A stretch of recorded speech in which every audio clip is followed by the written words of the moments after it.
E aí, da última vez que a gente conversou, eu ainda estava em Laguna, Santa Catarina. 1.400 quilômetros depois, eu estou em Petrópolis, na região serrana do Rio de Janeiro. Vim parar aqui por causa de um retiro, sobre o qual eu quero falar depois, porque, faz tempo que a gente não se fala, né? Faz tempo ou nem tanto, porque eu andei lendo bastante o que vocês escreveram. E alguns de vocês conseguiram me emocionar. Eu li mais de uma vez que esses vídeos todos que eu deixei aqui no YouTube ao longo desses últimos 7 ou 8 anos foram importantes para a formação de alguns de vocês. Eu não tinha parado para pensar nisso, sabe? Pelo menos não com a profundidade que a coisa toda merece. 7 ou 8 anos na vida de quem é velho são só mais 7 ou 8 anos. Mas para quem é jovem, 7 anos são capazes de definir os próximos 70. É um período de formação, afinal de contas. Pensar nisso reacende em mim a certeza de que valeu a pena. Então, muito obrigado por isso e por todas as outras coisas tão bonitas que eu li.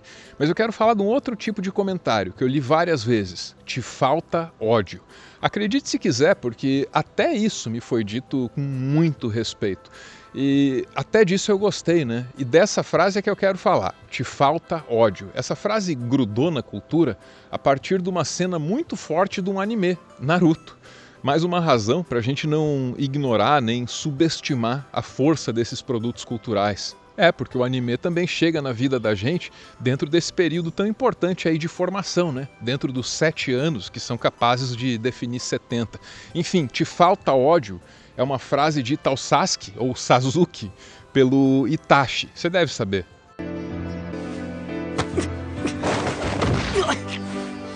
Você ainda está muito fraco. Você não tem ódio suficiente. Quando diz isso para o Sasuke, o Itachi é nada mais nada menos que o autor de um massacre horrível, hediondo. Ou ao menos é nessa realidade que a gente e que o próprio Sasuke é levado a acreditar. E de fato, a partir daquele momento, o Sasuke vai gerar dentro dele o ódio que faltava. E toda a vida dele vai ser definida por isso. O ódio que faltava no Sasuke faz ele buscar o apoio de gente que só quer usar o Sasuke. E impede que o Sasuke se alie a pessoas que querem o bem dele, gente que gosta dele de verdade. E é assim durante muito tempo na vida do Sasuke. Só depois de entender a verdade por trás daquele momento em que ele recebe o conselho estranho, te falta ódio, só depois disso é que ele pode transformar o ódio em coisa melhor, maior, mais produtiva, mais benéfica. Se eu te disser mais do que isso, eu peso a mão no spoiler. Essa história é muito parecida com a do meu cavaleiro preferido, o Ikki de Fênix. O Ikki se oferece para ir treinar num lugar horrível, com nome idem, né? A Ilha da Rainha da Morte. E por que ele vai parar nesse lugar? Para impedir o irmão dele, o irmãozinho dele, de ir para lá. Não é nada senão o inferno. De todos que foram mandados para lá para serem cavaleiros, nenhum conseguiu voltar. Ou melhor, alguns voltaram, mas pouco restou dos homens que eram antes. É interessante, preciso tirar umas férias. Eu vou no lugar dele. Ikki, você pode ser o irmão de Shion, mas não pode mudar o destino dele. Não desobedeça. E nessa ilha, o Ikki recebe o mesmo incentivo que o Sasuke recebeu. Odeie seus amigos como se eles fossem os seus inimigos. Odeie seus pais que morreram abandonando você. Odeie seu irmão mais jovem porque você teve que se sacrificar. Odeie todos. Odeie o seu mestre a quem tanto venera. E o que acontece com o Ikki depois disso é muito parecido. O Ikki também, gerando todo esse ódio dentro dele, vai se aliar a gente igualmente odiosa e vai ignorar aquelas pessoas que querem verdadeiramente o bem dele. Muita coisa acontece até que o Ikki descobre um jeito de trabalhar esse ódio, de refinar esse ódio, de transformar o sentimento numa coisa verdadeiramente útil. Olha, a raiva e o ódio existem. Ninguém vai exterminar a negatividade do mundo. Esse não deve ser o nosso objetivo, porque existem coisas dignas de provocar essas reações.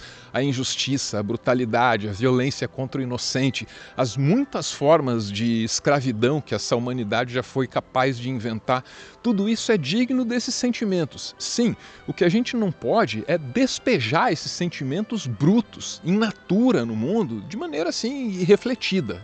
Raiva é mandioca crua. Se você servir desse jeito, você acaba envenenando e matando alguém. Sentimentos como raiva e ódio precisam ser entendidos como a matéria-prima para algo maior. Não dá para usar do jeito que vem, tem que refinar, tem que trabalhar a coisa. Essa é uma lição muito antiga e norteia, por exemplo, o conceito de exército. Por que é que um exército depende tanto de hierarquia, de organização, de ordem, de regras? Porque se cada soldado despejar sua raiva bruta, in natura no inimigo, ele se torna ineficiente. O exército não funciona, não cumpre o seu propósito. E é isso que nos leva ao Exército Brasileiro. Na minha interpretação da história do nosso Exército, eu encontro alguns problemas.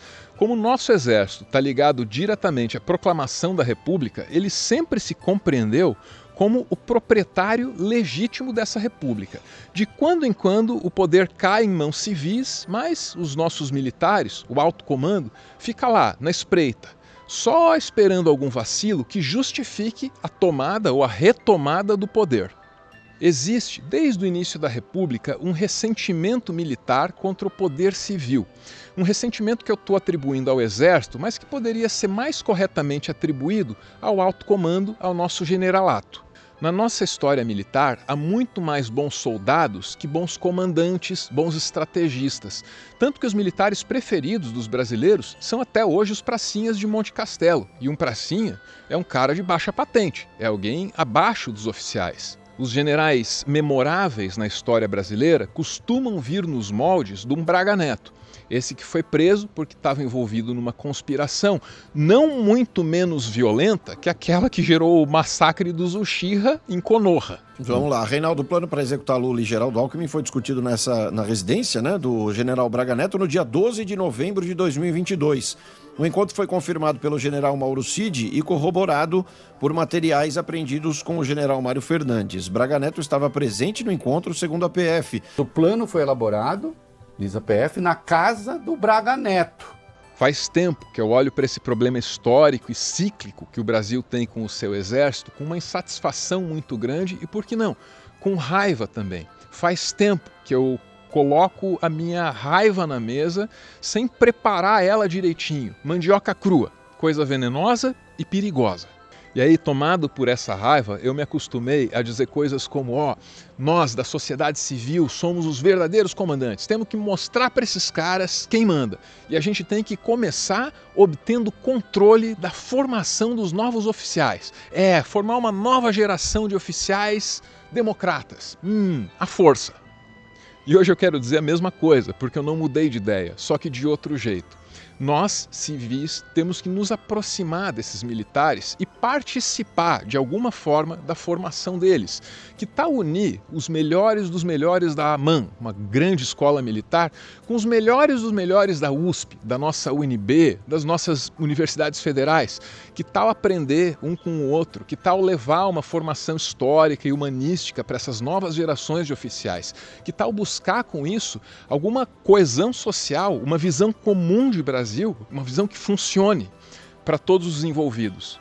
Não é um plano genial, é só o óbvio, e o óbvio precisa ser feito antes que seja tarde demais. De novo.